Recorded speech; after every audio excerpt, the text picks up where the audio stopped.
السلام علیکم معزز خواتین و حضرات، اس طرح کی پیاری پیاری ویڈیو دیکھنے کے لیے ہمارے چینل کو سبسکرائب کریں اور بیل کے آئیکن کو دبائیں تاکہ آپ کو ہماری ویڈیو سب سے پہلے ملتی رہے۔ السلام علیکم دوستو، پیش خدمت ہے اوتار ایپیسوڈ نمبر 27۔ میں انیل پرکاش کے ہاں سے اپنے فلیٹ پر آیا۔ نہانے دھونے، شیو اور کپڑے تبدیل کرنے کے بعد میں نے تازہ دم ہونے کے لیے کافی بنائی۔ گرما گرم کافی پیتے ہوئے بہت سے امور کے بارے میں سوچنے لگا۔ میں تازہ دم ہو چکا تھا۔ خاصی دیر تک غور و خوض کرنے کے بعد بالآخر میرے خیالات ان 3 بدماشوں پر مرکوز ہو گئے جو میرے در پہ آزار ہوئے تھے اور ناکام ہو گئے تھے۔ آخر ان لوگوں نے مجھے لوہے جہاں پر حرف مقرر سمجھ کر کیوں مٹانے کی کوشش کی تھی، اور انہیں کیوں کر یہ معلوم ہوا کہ میں فلاں وقت پر اس مقام سے گزروں گا جہاں انہوں نے مجھے گھیرا تھا۔ ان کا مقصد تو سمجھ میں نہیں آیا۔ البتہ دوسرے سوال کے جواب میں کہا جا سکتا تھا کہ ممکن ہے وہ بالی ووڈ سے ہی میرا تعاقب کرتے چلے آ رہے ہوں، یعنی جگدیپ کے دفتر سے وہ میرا سایہ بنے رہے ہوں۔ چوپڑا بہت کم اس شہر میں رہتا تھا، لیکن ایک اتفاقی موت کی تفتیش کرتے ہوئے اس کی اس میں مداخلت کا کیا جواز تھا؟ تو اس نے ڈاکٹر مکھرجی سے میری ملاقات کے امکان کو مد نظر رکھتے ہوئے ان لوگوں کو خبردار کیا ہو، مگر یہ امکان بہت خفیف اور ناقابل فہم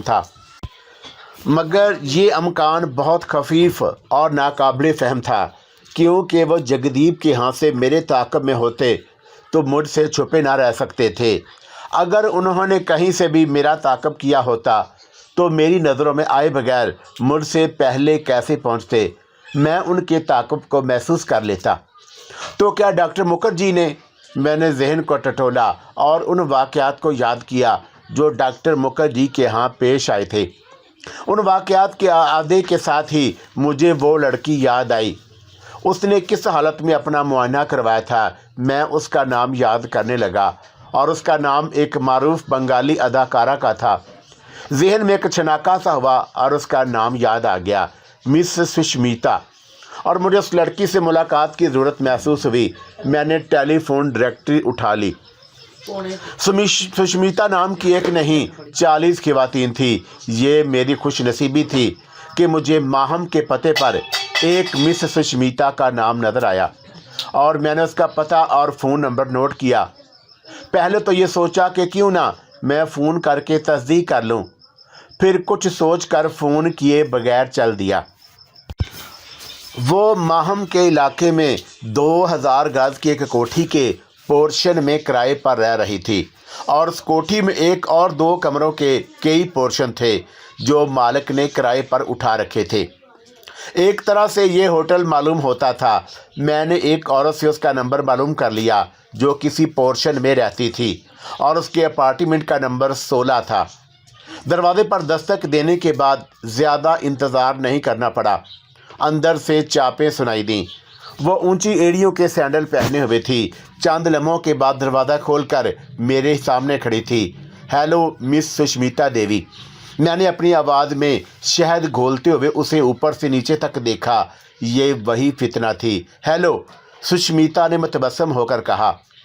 تمہیں میں نے ڈاکٹر مکھرجی کے دفتر میں دیکھا تھا، اور تم اس کی اجازت کے بغیر اندر گھس آئے تھے، اور پھر اس کا چہرہ گلابی ہو گیا۔ تم واحد مریض تھے جس نے مجھے اس حالت میں دیکھا تھا کہ، اور اس نے اپنا جملہ ادھورا چھوڑ دیا۔ میں گھس نہیں آیا تھا، بلکہ دفتر استقبالیہ کی لڑکی نے جو کسی زندہ لاش کی مانند تھی، اس نے کسی عورت کی بجائے مجھے اندر جانے کو کہا تھا۔ میں نے وضاحت کی۔ مجھے کیا معلوم تھا کہ اندر ایک ایسی لڑکی ایسی حالت میں اپنا معائنہ کرا رہی ہے جو وہم و گمان میں بھی نہیں آ سکتا۔ نہ یہ بات میرے علم میں تھی کہ اس ڈاکٹر کا طریقہ کار کیا ہے، عجیب اور نرالا۔ لیکن تمہیں ایک مخلصانہ مشورہ دوں، تم عالمی مقابلہ حسن میں اس سال ضرور حصہ لینا۔ میں یہ بات بڑے دعوے سے کہتا ہوں کہ تم ملکہ حسن منتخب ہو جاؤ گی۔ کیا میں اتنی حسین ہوں کہ ملکہ حسن منتخب ہو جاؤں؟ وہ میری بات سن کر خوش ہو گئی۔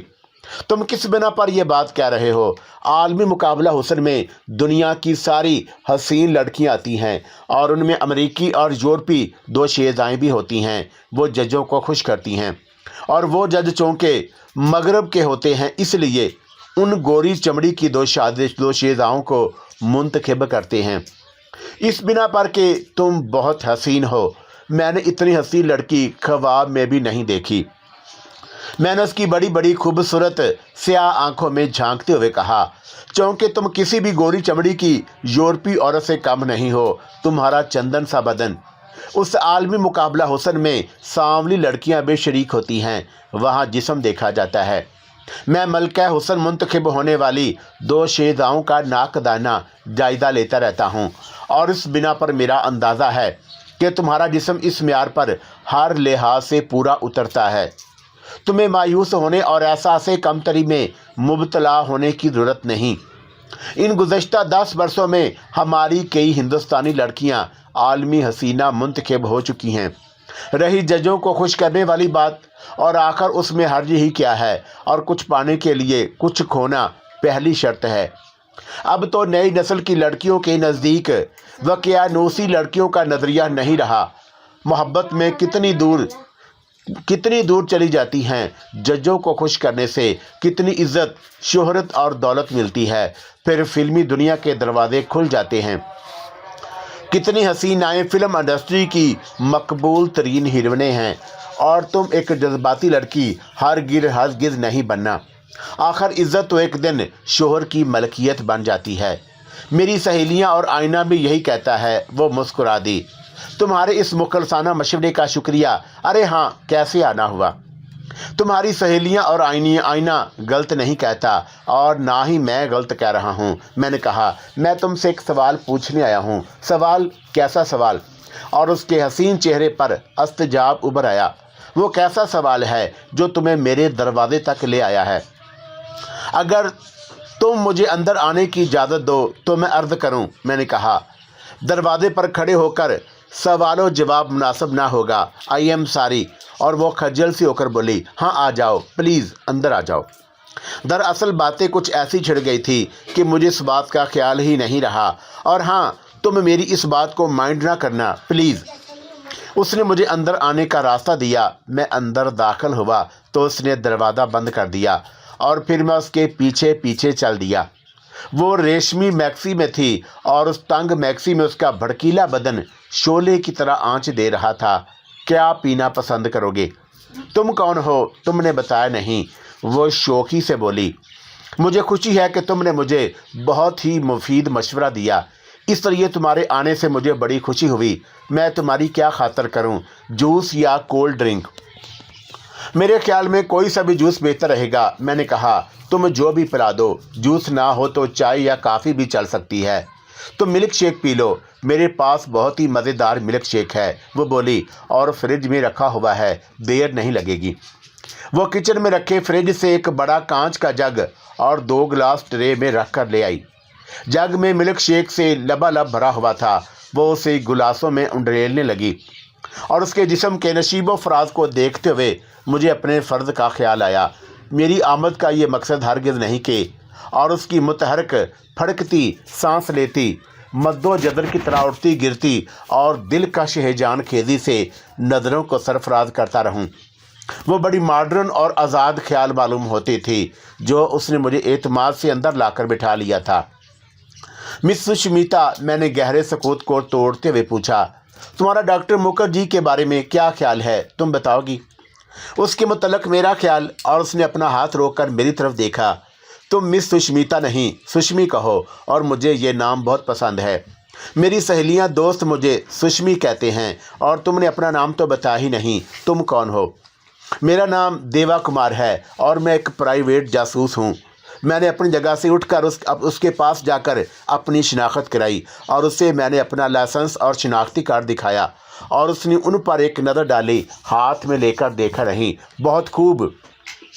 सुष्मिता मुतासर होकर बोली, इसलिए तुमने मेरा पता चला लिया, जबकि डॉक्टर के पास मेरा पता और फ़ोन नंबर है। यकीनन वो किसी को नहीं दिया जाता। मैं दिल में हैरान थी कि तुम यहाँ कैसे पहुँच गए और तुम्हें मेरी वो हालत। शुक्रिया शुक्रिया। और उसने मिल्क शेक से भरा गिलास मेरी तरफ बढ़ाया तो मैंने गिलास लेकर कहा, शुक्र है कि तुम्हें याद है हमारी पहली मुलाकात। मेरा मतलब है कि जब हमने डॉक्टर मुखर्जी के ऑफिस में एक दूसरे को देखा था। हाँ, वो मंजर याद करके जैसे सुर्ख सी हो गई। मैं दूसरे कमरे में कपड़े पहने जा रही थी कि तुम अचानक अंदर आ गए थे। तुम चाहो तो मुझे एक बेतकल्लफ दोस्त की तरह सिर्फ देवा कह सकती हो। मैंने कहा, मैं भी तुम्हें सुषमी कहकर बुलाऊंगा। ये नाम भी तुम्हारी तरह खूबसूरत है। हाँ, जब तुम दूसरे कमरे में लिबास पहने जा रही थी तो उस कमरे में डॉक्टर 1 मिनट के लिए बेधड़क घुस आया था। मेरा मतलब है कि वो तुम्हारी इस हालत से फ़ायदा उठाने या फिर उसने अंदर आकर कोई नाशाइस्ता हरकत तो नहीं की थी। नहीं, सुष्मिता ने नफ़ी के अंदाज में सर हिलाया। उसने नाशाइस्ता हरकत तो दरकिनार मेरी तरफ देखा तक नहीं। उसने फ़ोन किया था। ओहो, तो ये बात थी। बहुत खूब, मैंने कहा। उसने तुम्हारे सामने फ़ोन किया था। उस कमरे में भी फ़ोन किया था। फ़ोन था क्या? नहीं, मेरे सामने नहीं, सुष्मिता ने जवाब दिया। उस वक़्त मैं स्क्रीन के पीछे लिबास पहन रही थी। वो वहाँ टेलीफोन भी था। तुम्हारा मतलब है वो भूल ही गया था कि तुम स्क्रीन के पीछे खड़ी कपड़े पहन रही हो। मैंने कहा, क्या तुम उसे नज़र नहीं आई थी? ख्याल तो यही है। उसने सर हिला दिया। क्योंकि स्क्रीन के पीछे वो मुझे देख नहीं सकता था। वो मेरी मौजूदगी के बारे में शायद इसलिए भी भूल गया होगा कि उधर एक वाशरूम भी था और उसे यह ख्याल आया होगा कि मैं कपड़े लेकर वाशरूम में पहन रही हूँ। तुमने कपड़े पहनते वक्त फ़ोन कॉल तो सुनी होगी। मैंने सवाल किया। तुम्हें कुछ याद है कि यह फ़ोन कॉल कैसी थी? पता नहीं देवा। सुष्मिता जहन पर जोर देती हुई याद करने लगी। और उसने किसी को फ़ोन किया था और कहा था कि एक शख्स, क्या नाम है उसका याद नहीं आ रहा, और उसने कहा था कि एक शख्स गोपीनाथ के मुतल्लक मालूम करने आया है। देखो, भला सा नाम था। हाँ, याद आया। उसने कहा था कि देवा कुमार। गोपीनाथ के मुतल्लक? ओहो, ये तो तुम्हारा नाम है। तो वो फ़ोन पर तुम्हारा नाम ले रहा था। इतना कहकर सुषमी खामोश हो गई। भगवान ने तुम्हें जैसा हुस्न, गुदाद बदन और शबाब दिया है, वैसा ही गज़ब का हाफसा भी दिया है। क्या उसने मेरे सिवा किसी और का नाम भी लिया था? नहीं, बात नहीं बनती। तुम उसके पास थे, सुष्मिता बोली। तुमने? इतना कहकर वो चुप हो गई। बात बन गई है डियर, मैंने कहा। क्या बात बन गई? उसे तुम ना समझ सकोगी। तुमने मेरी बहुत बड़ी मुश्किल हल कर दी। शुक्रिया। मैं अपने कयास पर दिल ही दिल में खुश होते हुए कहा कि मैंने यहाँ आकर कोई गलती नहीं की। मेरी मेहनत अकारत नहीं गई। अब ये बात साफ हो गई थी कि वो तीनों बदमाश उस रास्ते पर मेरी पेशवाई के लिए कैसे मौजूद थे, और वो चौंका चोपड़ा के गुर्गे थे। इसलिए ज़ाहिर है कि चोपड़ा ही को इतला दी होगी, और उस नतीजे पर पहुंचकर मैं उलझ सा गया। क्या मैं तुम्हारा टेलीफोन इस्तेमाल कर सकता हूं? मैंने पूछा। मैं किसी वजह से अपने मोबाइल से रब्ता करना नहीं चाहता। इजाज़त है? हाँ, इजाज़त है। वो दिलकश अंदाज से मुस्कराई। और वो सामने फ़ोन मौजूद है। जितनी कॉलें करनी हो कर सकते हो। मैंने डॉक्टर मुखर्जी के फ़ोन नंबर डायल किए। काफ़ी देर तक घंटी बजती रही, मगर दूसरी तरफ से किसी ने रिसीवर नहीं उठाया। मैंने फ़ोन रखने से पहले एक बार और नंबर डायल किए, और फिर मैंने रिसीवर रखते हुए उससे कहा, वो अब नहीं है। कौन? सुष्मिता मिल्क शेक का घोंट लेकर जो हल्क में उतार रही थी। उसने गिलास खाली करके पूछा, कौन नहीं है? डॉक्टर मुखर्जी। मैंने जवाब दिया। और उसके क्लिनिक के 2 नंबर हैं। दोनों नंबरों से फ़ोन नहीं उठाया जा रहा। हाँ, नहीं होगा। सुष्मिता ने सर हिला दिया। उसने मुझे बताया था कि इलेक्शन ख़त्म होने तक वो अपना शिफा खाना बंद रखेगा। आज हफ्ता था और इलेक्शन मंगल को थे। गोया वो सोमवार को भी नहीं मिल सकेगा। तब तक इंतज़ार करना होगा, और मुझे उसका घर नहीं मालूम। फिर मुझे एक ख्याल आया तो मैंने पूछा, सुष्मी, क्या तुमने उससे पूछा था कि इन दिनों में वो कहाँ मिल सकेगा? सुष्मिता ने नफ़ी में सर हिलाया, और उसके गहरे स्याह बालों में जैसे बालों में शोला रंग लहरें टूट गईं। और फिर मुझे एक सहाफ़ी दोस्त याद आया तो मैंने उसे फ़ोन किया, और उसकी अखबारी दोस्त से बड़ी उम्मीद थी, लेकिन उसने भी मायूस कर दिया। उसका कहना था कि कोई सियासी आदमी होता तो उसका पता चल जाता। मैं कोई और हाल सोच रहा था कि मैंने सुष्मिता को बहुत करीब और उसके बदन की खुशबू को महसूस किया। आखिर तुम उसके लिए इस कदर फिक्रमंद और परेशान क्यों हो रहे हो? सुष्मिता ने रसीली आवाज़ में दरियाफ्त किया। क्या तुम बीमार हो? हरगिज़ नहीं, मैंने नफ़ी में सर हिलाया। बहरहाल अब मैं डॉक्टर मुखर्जी के पास नहीं जाऊंगी, ना ऐसा कोई इरादा है। वो बोली। वो किस लिए? और मैंने उसकी तरफ सवालिया नज़रों से देखा और उसकी बड़ी तारीफ़ सुनी है कि वो बहुत अच्छा मालिज है। खाक अच्छा है। सुष्मिता का मुंह बन गया। वो कोई अच्छा आदमी नहीं लगा। मैंने अपनी ज़िंदगी में ऐसा कोई डॉक्टर नहीं देखा। मैंने कई लेडी डॉक्टरों से अपना मुआयना करवाया, मर्द डॉक्टरों को भी दिखाया, मगर किसी ने भी इस तरह कपड़े नहीं उतरवाए और इधर उधर की हाँकने लगा। और मैंने उसकी बात इसलिए मान ली थी कि वो बूढ़ा है और शायद एक्सरे वगैरह ले। दरअसल वो तुम्हें देखकर बह गया था और उसके जज्बात भड़क उठे होंगे। मैंने अनडायरेक्ट तारीफ़ की। और उसमें उस गरीब का क्या कसूर? सच। वो एकदम खुश हो गई और फिर वह संजीदा होकर बोली, मुझ में ये खराबी है कि मैं जज्बाती हूँ और सीधी सादी लड़की हूँ। आखिर तुम क्या हो? मैंने इरादतन उससे सवाल किया। तुमने कभी अपने बारे में सोचा, अपनी ज़ात का तज्ज़िया किया? मैं बेहद जज्बाती हूँ और जज्बात की रो में जल्द बह जाती हूँ, उसने जवाब दिया। मेरी ये बहुत बड़ी कमज़ोरी है जिस पर काबू ना पा सकी। मेरे दिल के किसी कोने में खुद बुद्ध होने लगी। मैंने हसीन और अनजाने सपनों के ताने बुनते हुए कहा, ये तो और भी अच्छी बात है देवा। ये बात एक लड़की को ज़ेब नहीं देती। वो बोली। और मुझ में हर किस्म के जज्बात की फरवानी है, मैं क्या करूं? दिल में लड्डू फूटते हुए महसूस हुए। हिंदुस्तान के बड़े बड़े शहरों में मै नोशी आम हो गई है। नई नस्ल के लड़कियों में सिगरेट नोशी की तरह फैशन बन चुकी है। बेशतर घरों में विस्की और बियर आम मशरूबात की तरह होती है।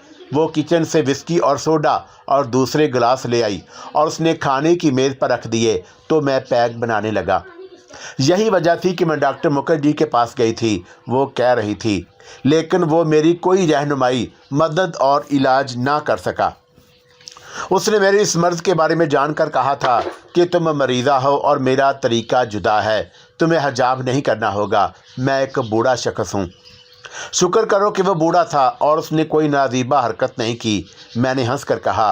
और उसकी नीयत साफ थी, वरना वो किसी हीले बहाने कोई ना कोई हरकत कर बैठता।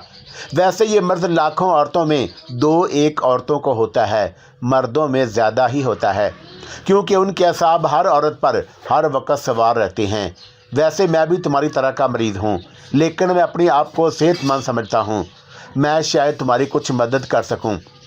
वैसे तुम आइंदा किसी लेडी डॉक्टर से रजू करना, शायद तुम्हारी कमज़ोरी दूर हो जाए। आधी रात के करीब मैं सुष्मिता उर्फ सुष्मी के घर से वापस हुआ।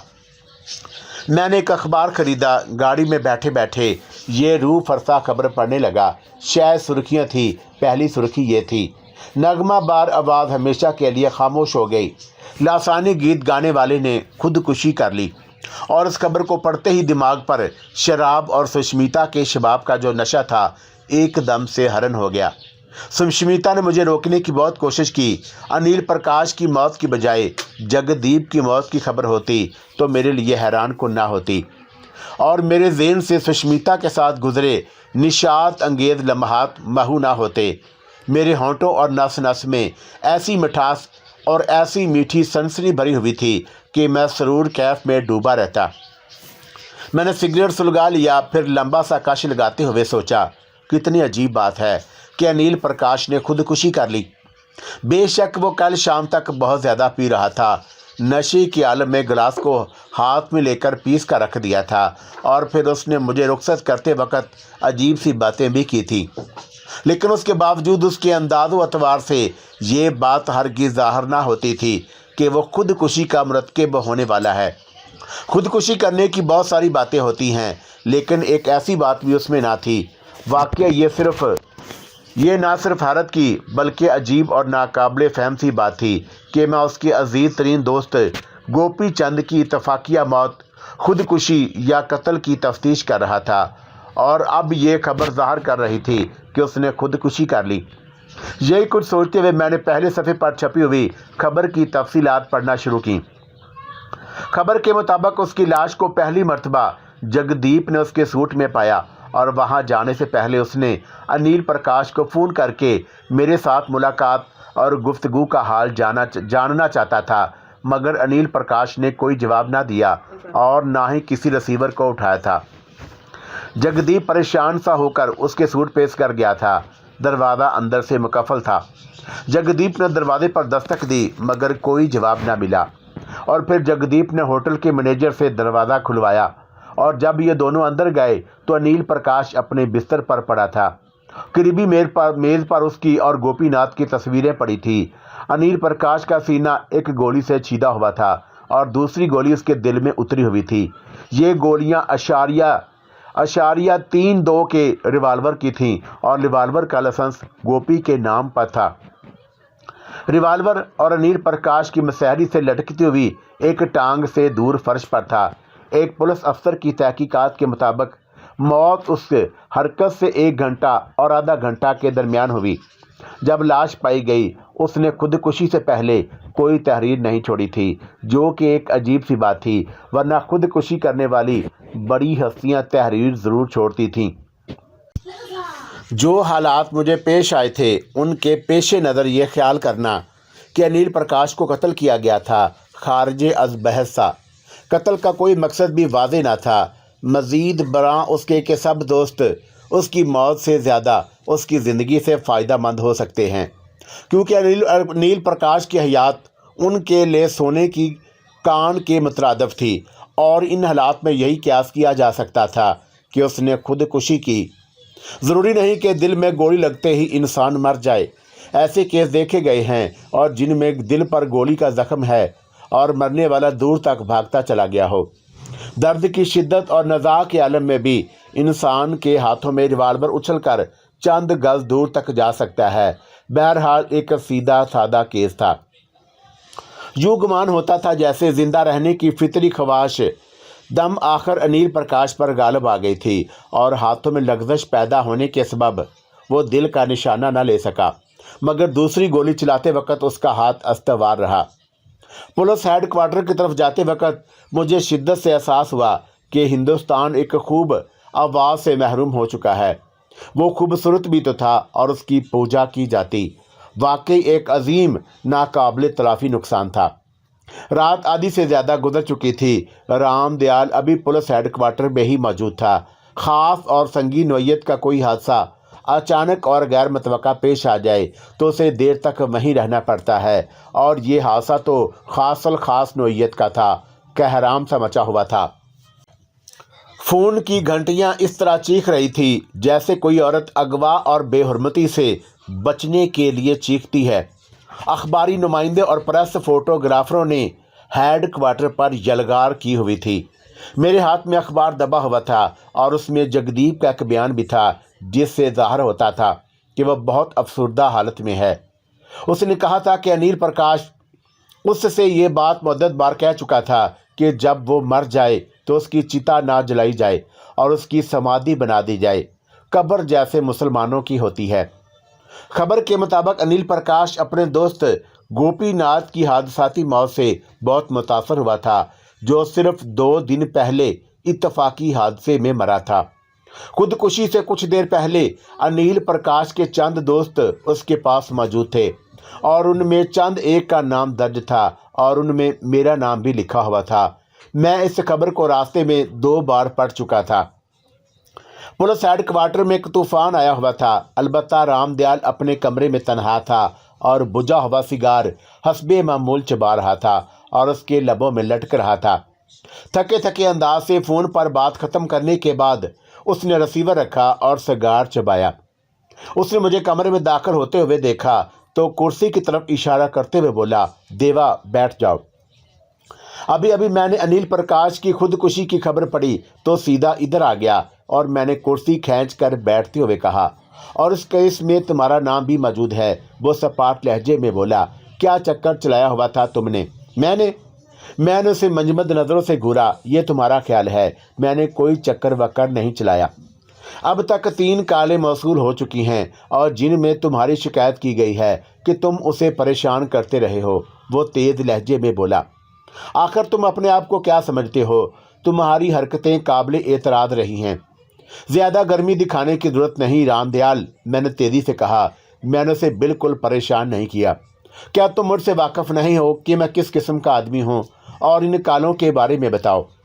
जब तुम अनिल प्रकाश से मिलने गए थे तो ये लोग वहाँ मौजूद थे। वो बताने लगा, तुम्हारी रवानगी के बाद अनिल प्रकाश ने ये कहकर महफिल बर्खास्त कर दी कि वह तन्हाई चाहता है, और उन लोगों का कहना है कि तुमने उसे अपनी गुफ्तगू से परेशान किया।